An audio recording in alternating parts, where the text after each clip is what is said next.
दीप के ऊपर मैं आऊंगी। अभी जब वो भारत आए, अभी वो जयपुर में प्रोटेस्ट में गए थे, तो उनके ऊपर हमला हुआ, उनको थप्पड़ मार दिए गए। उनके बाद फिर उन्होंने अपने ट्विटर अकाउंट पर उसके बारे में जिस तरीके से जवाब दिया और बोला, तो क्या लगता है कि जो जयपुर प्रोटेस्ट में हुआ वो गलत हुआ, क्या कुछ था? और जिस तरीके से उनके ऊपर हाथ जो थप्पड़ मार दिया गया, आपने देखा होगा ऑफ हाँ, कोर्स हाँ, वो बिल्कुल, वीडियो। बिल्कुल, बिल्कुल।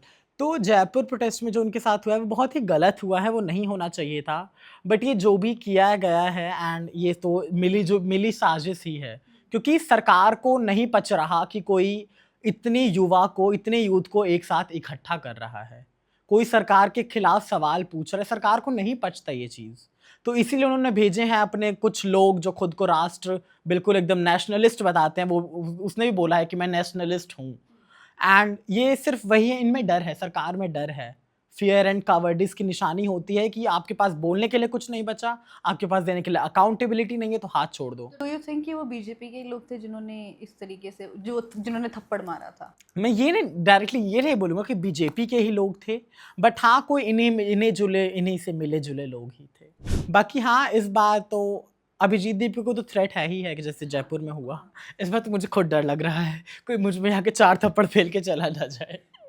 तो बाकी हाँ, लाइक हम साथ में अपनी पुलिस रखेंगे, हर्षित और मैं साथ ही जाएँगे इस बार भी। तो हम अपने साथ पुलिस भी रखेंगे एंड अभिजीत दीपी को भी हम बताएँगे एंड ऑल जैसी-जैसी चीज़ें हैं। तो या वी वुड होप कि आपने हेल्प रीच मिले। आउट करने की कोशिश करी, मतलब नहीं, उनसे अभी तो मैंने मिलने रीच के आउट लिए? करने की कोशिश भी नहीं करी। अब अभी अलग-अलग जगहों पे भी हाँ, प्रोटेस्ट हो रहे हैं, तो आप वहाँ क्यों नहीं गए? जैसे अभी देखो पुणे में हुआ, हाँ, जयपुर अभी में। पुणे में हुआ, लखनऊ में हुआ, हाँ। जयपुर में हुआ। पैसा नहीं है मेरे पास, पैसा ही नहीं है, कहाँ से जाऊँ मैं?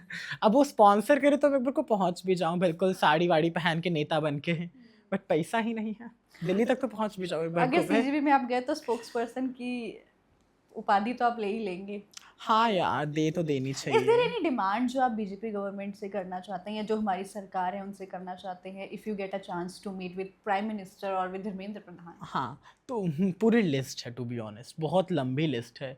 क्योंकि ना सेफ्टी है, ना जॉब्स हैं, ना एजुकेशन है, बल्कि जो अभी ट्रांस बिल आया है, ट्रांस बिल अमेंडमेंट जो ये लेके आई है, इसने जो कम्युनिटी है इसको बहुत पीछे धकेल दिया है।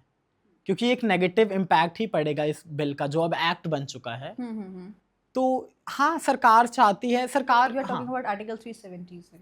नो 377 नहीं, जो अभी आर्टिकल एक्ट आया है हाँ अभी हाँ, ओके मार्च में, ओके। जो आया है हाँ मार्च हाँ में। हाँ। तो ये भी एक काला धब्बा ही है ट्रांस कम्युनिटी के ऊपर। So you are not happy with that act? उस एक्ट से कौन हैप्पी है?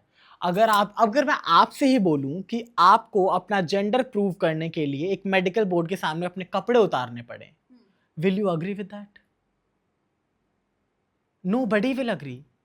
एंड इनका देने का लॉजिक क्या है, बिल लाने का लॉजिक कह रहे हैं कि कुछ लड़के ट्रांस बन के पैसा कमाते हैं, फायदा उठाते हैं।